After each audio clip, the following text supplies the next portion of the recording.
शुक्लांबरधरं विष्णुं शशिवर्णं चतुर्भुजं प्रसन्नवदनं ध्यायेत् सर्वविघ्नोपशान्तये। व्यासं वसिष्ठनप्तारं शक्तेः पौत्रमकल्मषम् पराशरात्मजं वन्दे शुकतातं तपोनिधिं। व्यासाय विष्णुरूपाय व्यासरूपाय विष्णवे नमो वै ब्रह्मनिधये वासिष्ठाय नमो नमः। अविकाराय शुद्धाय नित्याय परमात्मने सदैकरूपरूपाय विष्णवे सर्वजिष्णवे। यस्य स्मरणमात्रेण जन्म संसारबन्धनात् विमुच्यते नमस्तस्मै विष्णवे प्रभविष्णवे। ॐ नमो विष्णवे प्रभविष्णवे।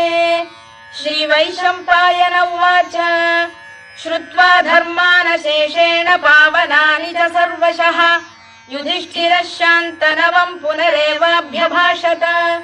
युधिष्ठिर उवाच किमेकं दैवतं लोके किं वाप्येकं परायणम् स्तुवन्तः कङ्कमर्चन्तः प्राप्नुयुर्मानवा शुभम्। को धर्मः सर्वधर्माणां भवतः परमो मतः किं जपन्मुच्यते जन्तुर्जन्म संसार। नमस्कार, वंदन, प्रणाम। कृपया ओम हिमांशु श्री का हार्दिक वंदन, नमस्कार, प्रणाम स्वीकार करें। आज मैं आपको समझाने जा रहा हूँ लक्ष्मी नारायण की मूर्ति, विष्णु एवं लक्ष्मी जी की मूर्ति खजुराहो मंदिर की दूसरा दिव्य शिखर। कल जो मैंने आपको समझाया ब्रह्मा ब्रह्माणी, आज मैं समझाने जा रहा हूँ विष्णु एवं लक्ष्मी। ये मूर्ति को हम समझे इससे पहले कुछ बात से आपको परिचित होना जरूरी है। जैसे कि मनुष्य की यात्रा मैं सदा आपको याद दिलाऊंगा, सदा इस पृथ्वी पर हर मनुष्य को समझना है। मनुष्य की यात्रा का अर्थ है मन की यात्रा। मन का अर्थ है इच्छा, अपेक्षा। कुछ पाने की इच्छा, ठीक से समझना अपने को, कुछ खोने का डर। प्रतिपल प्रतिपल जहाँ मन है अर्थात अपेक्षा, कुछ पाने की अपेक्षा, और जहाँ कुछ पाने की अपेक्षा है उसके साथ साथ ही कुछ खोने का डर, भय, चिंता। सनातन धर्म अर्थात सनातन का अर्थ है आत्मा, जिसका नाश संभव नहीं। हमारे में कुछ ऐसा है जिसका नाश संभव नहीं। धर्म का अर्थ है मार्गदर्शन, अपनी आत्मा को जानने का मार्गदर्शन अर्थात सनातन धर्म। सनातन का अर्थ ही होता है आत्मा, जिसका नाश संभव नहीं। अब जब आप कोई भी मूर्ति देखें, जो मूर्ति दी गई या चित्र दिए गए, भगवान का चित्र कहो, परमात्मा का चित्र कहो, मूर्ति कहो, ये संदेश है मनुष्य होना यात्रा है। अभी मंजिल हमारे हाथ में आई नहीं। मंजिल क्या है? ये मूर्ति दिखाती है। ये मूर्ति क्या कहती है मैं आपको कहूँ, भगवत अवस्था, ज्योतिर्मय अवस्था। पहले हम ज्योतिर्मय अवस्था को शब्दों से समझेंगे। अगर आप स्मरण कर सको तो जब भी आप कोई भी मूर्ति जो आपको प्रिय है, जो आपको प्रिय है, ये कुछ अलग नहीं। ये अलग तब तक है जब तक हम मन के स्तर पर है। ना ब्रह्मा विष्णु ना शिव एक दूसरे से अलग है। लेकिन जैसे जैसे जैसे हमारी देखने की, समझने की क्षमता बढ़ती है, तब पता चलता है कि हम मन से समझ रहे थे इसलिए सब कुछ अलग था। जब हम स्वयं को समझते हैं, अपनी आत्मा को समझते हैं, तब पता चलता है सब कुछ एक ही है। और ये कुछ बाहर नहीं, हमारे भीतर जो देखने वाली आँख है वो ही परमात्मा की आँख है। लेकिन पहले मन से समझना भी जरूरी है। जो भगवत अवस्था है उसको मैं सब शब्दों में वर्णन करता हूँ, ठीक से सुनना, गहराई से। मैं कहता हूँ भगवत अवस्था न कुछ भी पाने की इच्छा, न अपेक्षा, न आकांक्षा। ठीक से दर्शन करे अपने भीतर। फिर से कहता हूँ, न कुछ भी पाने की इच्छा, न अपेक्षा, न आकांक्षा। किसी को दिखाने के लिए ये बात नहीं है, स्वयं को समझने के लिए ये बात है। ठीक से देखें अपने भीतर। न कुछ भी खोने का डर, न कुछ भी खोने का भय, न कुछ भी खोने की चिंता। ठीक से देखें अपने भीतर। न कुछ भी खोने का डर, न कुछ भी खोने का भय, न कुछ भी खोने की चिंता। ना कोई फरियाद रही ना बची, ठीक से सुनना। ना कोई फरियाद रही ना बची इस जगत की किसी भी व्यक्ति के लिए। फिर से कहता हूं, अपने भीतर देखें। ना कोई फरियाद रही ना बची इस जगत के किसी भी व्यक्ति के लिए। ना कोई फरियाद रही ना बची, ठीक से सुनना। भगवत अवस्था में वर्णन करने को जा रहा हूं। ना कोई फरियाद रही ना बची इस जीवन की किसी भी परिस्थिति के लिए। जो कुछ भी मिला हुआ है, उपलब्ध है, उपस्थित है, इसमें स्वयं से तृप्त। ठीक से सुनना। भगवत अवस्था, जो कुछ भी मिला हुआ है, उपलब्ध है, उपस्थित है, इसमें स्वयं से संतुष्ट। ये हर मूर्ति का संदेश जो मैंने जाना सनातन धर्म को, मैंने हर मूर्ति में ये बात पाई।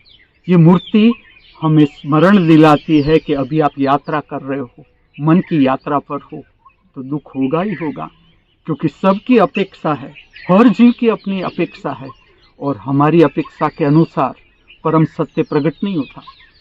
ठीक से समझना। फिर से कहता हूं, हमारी अपेक्षा के अनुसार परम सत्य नहीं है। जिस तरह से परम सत्य है उससे समझने के लिए हमें तैयार होना पड़ेगा। आज हम समझते हैं खजुराहो मंदिर, जिसे मैं नाम दे रहा हूं करुणा मंदिर। ठीक से समझते जाए, आप भी मेरी बात का इनकार नहीं करोगे कि हाँ, ये करुणा मंदिर ही है। आज भी उसका प्रकाश ऐसा ही फैला हुआ है जगत में। अगर हमारे पास आंख है तो इस मंदिर का प्रकाश हम अनुभव भी कर सकते हैं, जान सकते हैं। आज मैं दूसरा परम शिखर आपको समझा रहा हूं, वो है विष्णु लक्ष्मी। विष्णु का अर्थ भी होता है विस्तार, लेकिन ये बाहर के विस्तार की बात नहीं, ये भीतर के विस्तार की बात है।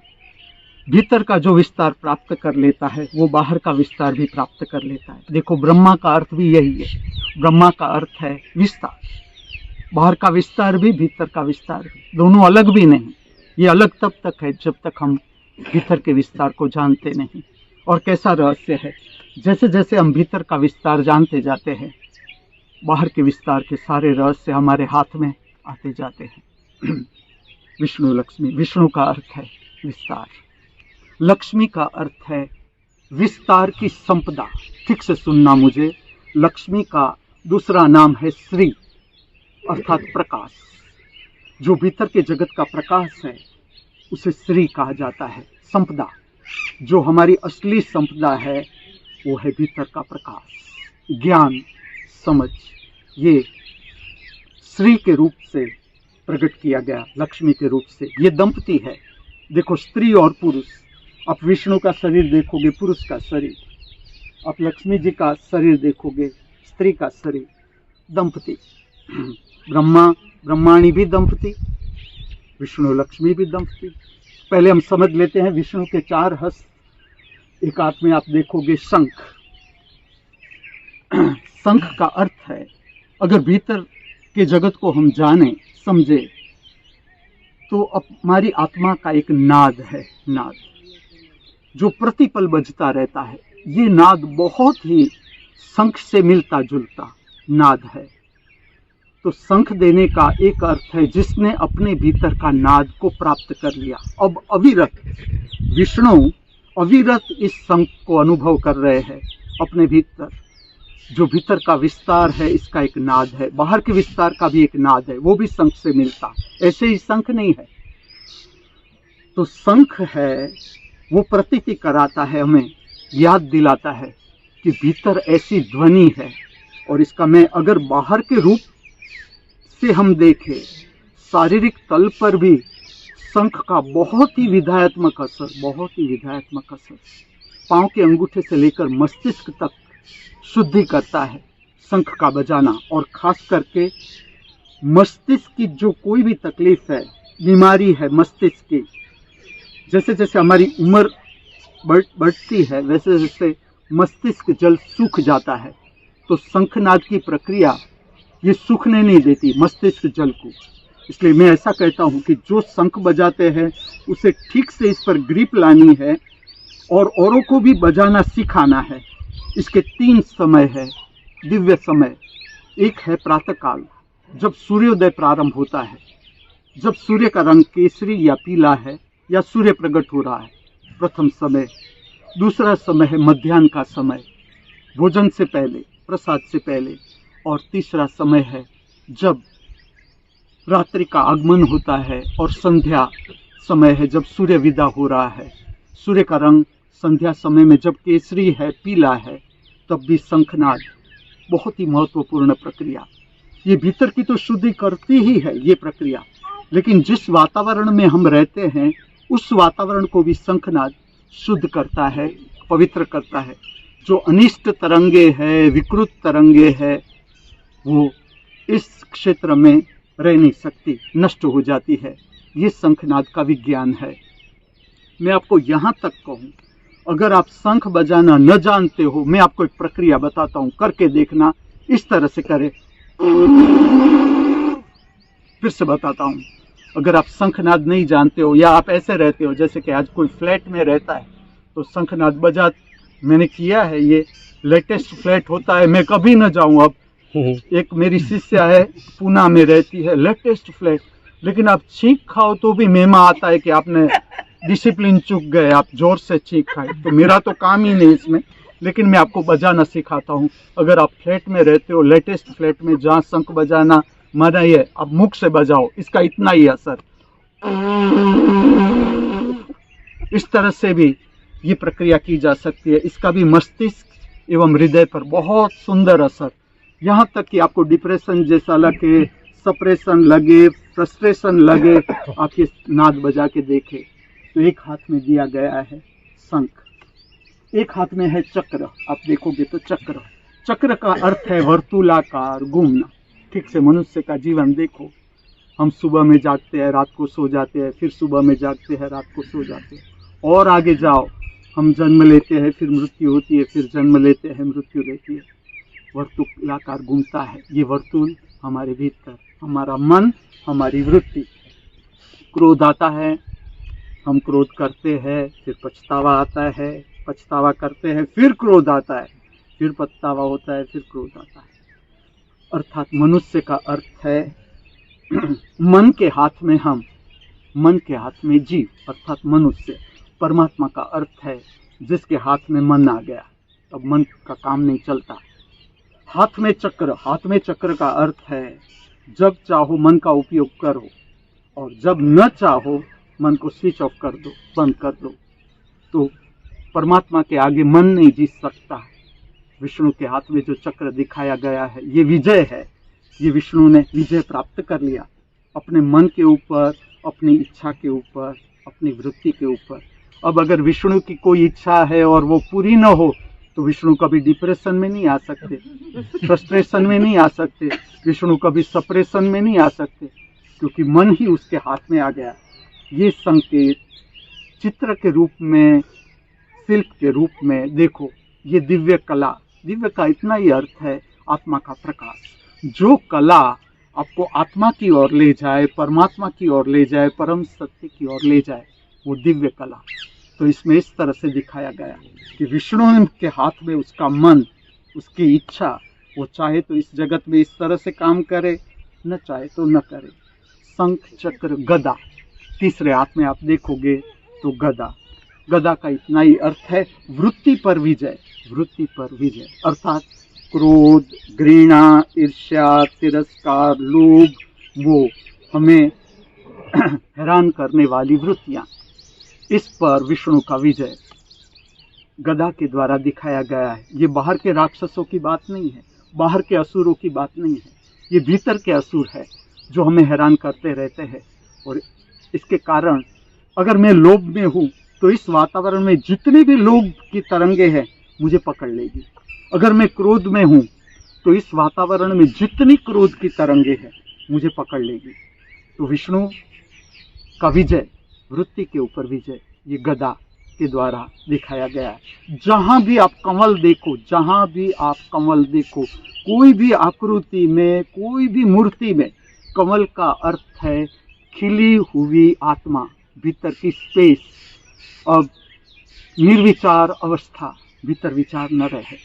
जो विचारों ने घेर रखी थी भीतर की जगह, भीतर के अनिष्ट भावों ने जो घेर रखा था, अंदर का अवकाश, वो शुद्ध हो गया, मुक्त हो गया। कमल की तरह खिलता हुआ हमारा आत्मा, प्रतिपल नया। आत्मा की व्याख्या भी सुन लेना। प्रतिपल नया, प्रतिपल ताजा, प्रतिपल विकासमान। ये विष्णु का पूरा नाम है। अगर विष्णु का मैं पर्याय बोलूं विष्णु लक्ष्मी का, तो वो है श्री। ये मूर्ति को कहा जाता है, लक्ष्मी नारायण की मूर्ति आप कहो या विष्णु लक्ष्मी की मूर्ति कहो, या इसका नाम और भी है श्री शंख चक्र गदा पद्म। श्री शंख चक्र गदा पद्म, ये भीतर के विस्तार का वर्णन, भीतर की शुद्धता। श्री का अर्थ प्रकाश, शंख चक्र गदा पद्म, जो मैंने समझाया। अब ये दूसरी आकृति जो खजुराहो मंदिर है, उसका दूसरा चरम शिखर जो दिखाया गया है दंपति के रूप में, क्या संदेश है मैं कहूँ। एक तो दाम्पत्य जीवन की रक्षा, जो मंदिर का उद्देश्य है वो है दाम्पत्य जीवन की रक्षा, और संदेश है दाम्पत्य जीवन इस तरह से जियो कि आप परम शिखर प्राप्त कर लो। जिस तरह से विष्णु लक्ष्मी, जिस तरह से ब्रह्मा ब्रह्माणी, इसी तरह से दंपति को संदेश है, दंपति को संदेश है दोनों साथ रहते रहते जीवन के सुख दुख, मान अपमान, हार जीत, संसार की जो भी परिस्थितियां है उसको झेलते झेलते झेलते दोनों पहुंचो परम शिखर पर। ये मंदिर का संदेश है, मंदिर का संदेश। शिखर पर रखी हुई विष्णु लक्ष्मी की मूर्ति दंपति को संदेश देते हैं, संसार में अटकना नहीं है, और ठीक से समझना जो दुख है, इस संसार में दुख है या समस्या है, उसका काम ये है कि आपको ज्योतिर्मय अवस्था तक पहुंचा देना। ठीक से अभ्यास करना कि मेरी बात कितनी सच है। तो जीवन के जो भी दुख है इस संसार में, ये इतना ही संदेश देते हैं कि अभी आपको पहुंचना है शिखर पर। तो मूर्ति का संदेश है कि आप शिखर प्राप्त करो, ज्योतिर्मय शिखर। जिस तरह से ब्रह्मा ब्रह्माणी है, विष्णु लक्ष्मी है, इसी तरह से आप भी इस शिखर पर पहुंचो। अब ठीक से समझना, 3 मूर्ति है ऐसी, ब्रह्मा ब्रह्माणी भी है, विष्णु लक्ष्मी भी है, शिव पार्वती है। क्या जरूरत है 3 मूर्ति की? बहुत बड़ा विज्ञान है इसके पीछे, ये भी आपको कहता हूँ। पहली मूर्ति जो हमने कल समझी, ब्रह्मा ब्रह्माणी, फिर से आपको इसके बारे में थोड़ा कहूँ। ब्रह्मा ब्रह्माणी जो मूर्ति रखी गई, इसका एक विज्ञान ऐसा है कि जब हमारी यात्रा शुरू होती है, जो सूर्य के किरण से होती है हमारी यात्रा, अभी आप मानना नहीं, सुन लो, सूर्य की किरण पार्टिकल में बदल जाती है। पूरा ब्रह्मांड गति में, कोई पार्टिकल निर्जीव नहीं है, ये आगे गति कर रहा है। धीरे धीरे धीरे वो वायरस होगा, बैक्टीरिया होगा, सूक्ष्म जीव होगा, उसकी यात्रा आगे जाएगी। और ब्रह्मा ब्रह्माणी है क्या? उसका जो मंदिर में उसकी जो प्रक्रिया है, उसका जो विज्ञान है, इसमें 2 जिम्मेवारी है। इस मूर्ति की 2 जिम्मेवारी है। जिसने स्थापना की वो भी मैं जानता हूँ, लेकिन अभी आपको ये इतना ही बताता हूँ कि जो ब्रह्मा ब्रह्माणी की मूर्ति है उसको 2 जिम्मेवारी उसके साथ है। एक है, जब जो शक्ति है, ब्रह्मांड की शक्ति, वो प्रकृति प्रकट करने के लिए 2 शक्ति के रूप में रूपांतरित हो जाती है, एक पुरुष शक्ति, एक स्त्री शक्ति। अब ठीक से पुरुष शक्ति स्वस्थ रहे, पुरुष शरीर ठीक से प्रकट हो, स्त्री शरीर ठीक से प्रकट हो, ये इस मूर्ति का विज्ञान है कि इसके दर्शन से, जब आप दर्शन करते हो, मूर्ति की शक्ति फैलती है, वातावरण में फैलती है। जैसे कि ऐसे भी मनुष्य प्रकट होते हैं, ऐसे भी जीव प्रकट होते हैं जिसे हम कहते हैं ट्रांसजेंडर लोग या किन्नर लोग, कि जो ठीक से ना स्त्री का शरीर धारण कर सके ना पुरुष का शरीर धारण कर सके, बीच में रह गए। होता है, प्रकृति है। लेकिन देखो प्रक्रिया कैसी है कि ब्रह्मा ब्रह्माणी की मूर्ति से इसे नियंत्रित किया गया है मंदिर। इसलिए मैं इसे करुणा मंदिर कहूँगा कि ब्रह्मा ब्रह्माणी की मूर्ति है, वो उसका क्षेत्र इस तरह से है कि किस तरह से हम ये जो घटना है ट्रांसजेंडर हो जाना या ठीक से चक्र जो मूलाधार चक्र है वो स्वस्थ न हुआ, ठीक से उसका प्रकाश प्रकट न हुआ, हो जाएगा एक जन्म में नहीं, दूसरा नहीं, हो जाएगा। लेकिन विज्ञान ऐसा है कि ब्रह्मा ब्रह्माणी की मूर्ति की शक्ति ये प्रक्रिया में से ऊपर उठाती है। वो स्पष्ट पुरुष शक्ति और स्त्री शक्ति का रक्षण करती है ये मूर्ति।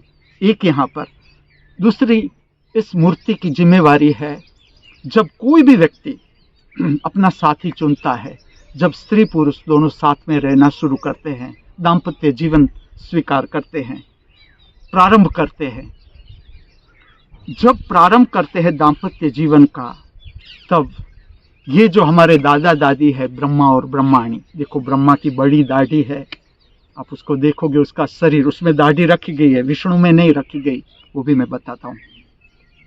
लेकिन जब दाम्पत्य जीवन शुरू होता है तब जो पहली जिम्मेवारी है कि किस तरह से ये दाम्पत्य जीवन स्वस्थतापूर्ण जी सके, ये दंपति शारीरिक तल पर, मानसिक तल पर, भावात्मक तल पर, और इस वातावरण की जो अनिष्ट तरंगे है, अनिष्ट तरंगे, विकृत तरंगे है, वो किस तरह से इस दंपति को बचाया जा सके, इसका प्रारंभ होता है ये मूर्ति से, ब्रह्मा ब्रह्माणी की मूर्ति से। ये इसका विज्ञान है। तो प्रथम जो रक्षा है दाम्पत्य जीवन की वो ब्रह्मा ब्रह्माणी के हाथ में है कि यहाँ से दाम्पत्य जीवन प्रकट होता है और विकृत जो शक्ति है उससे दाम्पत्य जीवन को बचाया जा सके। ये प्रारंभ। अब दाम्पत्य जीवन प्रकट होता है। अब विष्णु लक्ष्मी की जिम्मेवारी आती है कि जो जीवन है, जीवन के सारे चढ़ाव उतराव, दुख सुख, मान अपमान, जो भी है, संसार हम सब जिए हैं, पता है किस तरह से संसार चलता है। अब ये जिम्मेवारी उसको आगे ले जाना, ये वह विष्णु लक्ष्मी की जिम्मेवारी है। अब वो संभालते हैं कि कोई भी विकृत, कोई भी अनिष्ट तरंगे इस दंपति को हैरान न करे और वो ठीक से तेजस्वी संतान प्राप्त कर सके। ये तो तीनों मूर्ति, ब्रह्मा ब्रह्माणी, विष्णु लक्ष्मी और शिव पार्वती, इस तरह से इस मंदिर का विज्ञान है कि किस तरह से तेजस्वी संतति ये दंपति प्राप्त कर सके। अब विष्णु लक्ष्मी की जिम्मेवारी शुरू होती है। ये मूर्ति का विज्ञान है, मूर्ति का। और विज्ञान इस तरह से है, मूर्ति तो अपना काम करती ही रहती है, लेकिन मैं एक बात बताऊं आपको, मंदिर को ठीक से समझना। मंदिर की मैं व्याख्या करता हूं, मंदिर वो पवित्र स्थान है जहां पर शरीर की शक्ति, मन की शक्ति और भाव की शक्ति रूपांतरित हो जाती है दर्शन की शक्ति में। अर्थात हमारा संबंध जो हमारे भीतर परमात्मा की आंख है उसके साथ होता है, ये मंदिर है, ये मंदिर। तो जब आप दर्शन करते हो मूर्ति का तो आपके द्वारा तरंग फैलती है, वातावरण में तरंग फैलती है। तो इसकी जो प्रक्रिया है, रक्षण की प्रक्रिया है या जो भी प्रक्रिया दी गई है, इसके साथ जोड़ी गई है मूर्ति के साथ, वो प्रज्वलित होती है, वातावरण में प्रज्वलित होती है। और मंदिर का अपना क्षेत्र है, उस क्षेत्र में कोई भी अनिष्ट और विकृत तरंगे प्रविष्ट नहीं हो सकती। अब खजुराहो का मंदिर, हम मात्र तलेटी में ही रहे, हमने शिखर का दर्शन ही नहीं किया। मैं तो आपको मंदिर के दर्शन की एक रीत बताता हूँ। जब भी आप मंदिर के दर्शन करने के लिए जाए, आपको अच्छा लगता है तो मैं आपको रीत बताता हूँ। सबसे पहले आप ध्वजा का दर्शन करें, ध्वजा, जहाँ से आपको मंदिर दिखाई पड़े। और अगर आप चलकर जा सकते हो, ऐसी आपकी शारीरिक क्षमता है, आप व्हीकल का भी उपयोग न करें, जहाँ से आपको ध्वजा दिखाई पड़े आप चलना शुरू करें और मंदिर की ध्वजा का प्रथम दर्शन करें। ठीक से समझना, मंदिर की ध्वजा, मंदिर की ध्वजा का विज्ञान है ऊपर के 7 ज्योतिर्मय लोक, ऊपर के 7 ज्योतिर्मय लोक के साथ पृथ्वी का संपर्क करवाना, ये दिव्य स्थान का लक्षण है, मंदिर का विज्ञान है। जो ध्वजा रखी जाती है वो इसलिए रखी जाती है कि ऊपर के 7 लोक जहाँ से ज्योतिर्मय मार्गदर्शन मनुष्य प्राप्त करता है, और ये पृथ्वी का पूरा संचालन प्राणी हो, पंछी हो, वृक्ष हो, मनुष्य हो, सबका संचालन ऊपर से, ज्योतिर्मय जगत से ये संचालन। और मंदिर ने इसे किस तरह से प्रकट किया? ध्वजा के द्वारा, कि ऊपर ध्वजा रखी और ध्वजा से ज्योतिर्मय जगत का संपर्क किया जाता है। अब मैं आपको मांग भी बताऊंगा। समझ लो कि आप मंदिर में अपनी मांग करो कि मुझे ऐसा बेटा चाहिए, पत्नी चाहिए, पति चाहिए, मेरा बेटा अमेरिका जाए, डॉक्टर हो जाए, अच्छा पढ़े, जो भी आप संसारिक मांग करो, उससे पहले मंदिर की ध्वजा को देखकर सर्व जीवों के कल्याण की प्रार्थना करो कि सर्व जीव कल्याणकारी जीवन प्राप्त कर। ये पहली प्रार्थना, मंदिर की पहली प्रार्थना, सर्व जीवों का कल्याण। और जब आप मंदिर छोड़ो तब भी ध्वजा दर्शन करो, सर्व जीवों का कल्याण, जो भी आपके भीतर से आए कल्याण प्रार्थना। और ये प्रार्थना भी विकासमान होगी। जैसे जैसे आपका जीवन विकासमान होगा, आपकी समझ विकासमान होगी, आपकी प्रार्थना भी विकासमान होगी। तो ये इसका विज्ञान है। जब आप दर्शन करते हो, जैसे कि ब्रह्मा ब्रह्माणी की मूर्ति का आपने दर्शन किया, विष्णु लक्ष्मी की मूर्ति का दर्शन किया, आप उतने ही महत्वपूर्ण, मात्र मंदिर नहीं, दर्शनार्थी उतना ही महत्वपूर्ण दर्शनार्थी। जो मंदिर की प्रदक्षिणा है वो ऐसे नहीं दी गई, मंदिर भी आपको कुछ प्रदान करेगा, अद्भुत शक्ति प्रदान करेगा मंदिर आपको। इसके साथ साथ आपकी अद्भुत शक्ति मंदिर फैलाएगा। इस पृथ्वी पर आपकी शक्ति को भी फैलाने में मंदिर बहुत उपयोगी प्रक्रिया करता है कि वातावरण की जो अनिष्ट तरंगे है वो आपकी दर्शन की शक्ति से, आपके शरीर के तल की शक्ति, मन के तल की शक्ति, भाव के तल की शक्ति, आत्मा की शक्ति, उसे पूरे क्षेत्र में फैलाने में मंदिर काम करता है। इसके लिए ये प्रदक्षिणा है। आज तो हम समझ रहे हैं विष्णु लक्ष्मी, तो उसका मैं रोल फिर से आपको कह दूं कि जो दंपति का जीवन है, जो जी रहा है, उससे शक्ति मिलती रहे और किस तरह से उसकी ऊर्ध्वगामी यात्रा हो दंपति सुंदर संतान भी प्राप्त करे, ताकि इस पृथ्वी पर सुंदर संतान अवतरित हो और इस पृथ्वी पर हम सुंदरतम काम करते चले। ये मंदिर का उद्देश्य है। जो खजुराहो मंदिर है, जिसे मैं नाम दे रहा हूँ करुणा मंदिर, जब मैं ये पूरा करूँ तब आप भी मेरी बात के साथ सहमत हो जाओगे कि ठीक बात है, ये मंदिर को हम करुणा मंदिर कह सकते हैं, क्योंकि इसका उद्देश्य है कि दंपति की ऊर्ध्वगामी गति भी हो, दोनों साथ मिलकर, एक अकेले नहीं। पत्नी ने पति को छोड़ दिया, पति ने पत्नी को छोड़ दिया और परम सत्य के लिए निकल गए, ये मंदिर नहीं कहता। मंदिर दोनों को टिकाने की प्रयत्न कर रहा है कि ना, दोनों साथ में एक दूसरे को जानो, जीवन को जान जाओगे आप। पति पत्नी को जानती है, पत्नी पति को जानता है। जब आपने इतना सुंदर जीवन प्रारंभ ही किया है तो दोनों साथ मिलकर ऊर्ध्वगामी गति करो, सुंदर संतान प्राप्त करो, ये मंदिर का उद्देश्य। अब जो विष्णु लक्ष्मी की मूर्ति है वो भी आपको बताऊं वो कहाँ आती है। जो मंदिर का विज्ञान है वो अगर हम आज का जो जीवन है मनुष्य का, उसके साथ हम काम करें तो ये मूर्ति आती है, या चित्र, मूर्ति कहो या चित्र, जो शयन खंड है दंपति का शयन खंड है, इसमें जहाँ वो पिलो रखते हैं उसके ऊपर जमीन से 6 फुट, शायद 6 फीट ऊपर जहाँ उसके पैर आए, इस तरह से चित्र या मूर्ति रखा जाता है। और अगर यहाँ पर जगह नहीं है तो कोई भी आपको कंफ्यूज होने की जरूरत नहीं, आप अपने शयन खंड में कहीं भी विष्णु लक्ष्मी की मूर्ति रख सकते हो। मैं यहाँ तक आपको कहता हूँ, मूर्ति जीवंत होती है। जैसे आप मूर्ति या चित्र रखते हो, अपने आप वो मूर्ति मार्गदर्शित करती है आपको कि आप यहाँ जो मुझे रखा है वो ठीक नहीं है, आप ये स्थान यहाँ पर रखो। इस तरह का ये विज्ञान है जो मैंने अनुभव किया है, वो आपको बांट रहा हूँ। इस जगत के सर्व जीव कल्याणकारी अनुभव करे जीवन का, इस प्रार्थना के साथ आज के दिन का हम आरंभ करते हैं। नारायणो विष्णुर्वासुदेवोऽभिरक्षतु। वनमाली गरीशाङ्गी शङ्खी चक्री च नन्दकी श्रीमान् नारायणो विष्णुर्वासुदेवोऽभिरक्षतु इतीदं कीर्तनीयस्य केशवस्य महात्मनः नाम्नां सहस्रं दिव्यानामशेषेण प्रकीर्तितम् य इदं शृणुयान् नित्यं यश्चापि परिकीर्तयेत्।